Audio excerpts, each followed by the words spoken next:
So I Yeah. use that Jay-Z quote because it's so salient in conversations. People use it all the time.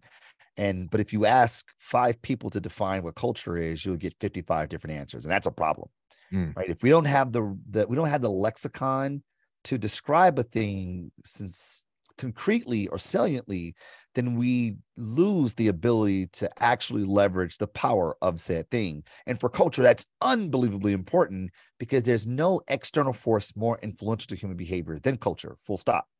And then for it, if we don't have a good Rosetta Stone to describe culture, then it leaves us incapable of fully harnessing and operationalizing the power of culture. So, what is culture?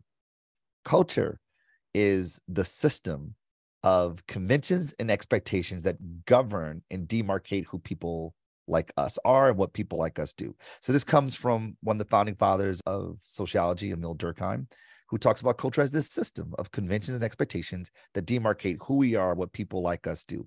And because of who we are, our identity, we see the world similarly. We have a set of beliefs and ideologies that we share, right? These are collective understanding of reality.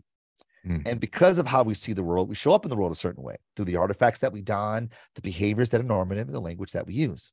And because of who we are and how we see the world and how we show up in the world, we express who we are in the world through a shared creation or cultural production.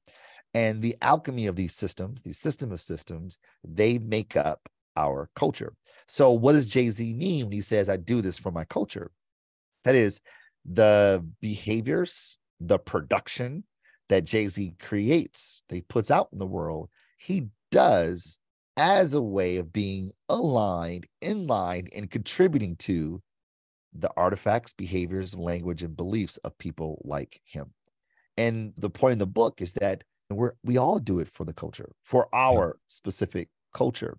And the better we understand what those cultures are and what those systems, the characteristics of each one of those systems of said culture, the more likely we are to have agency over what we do and why we do it.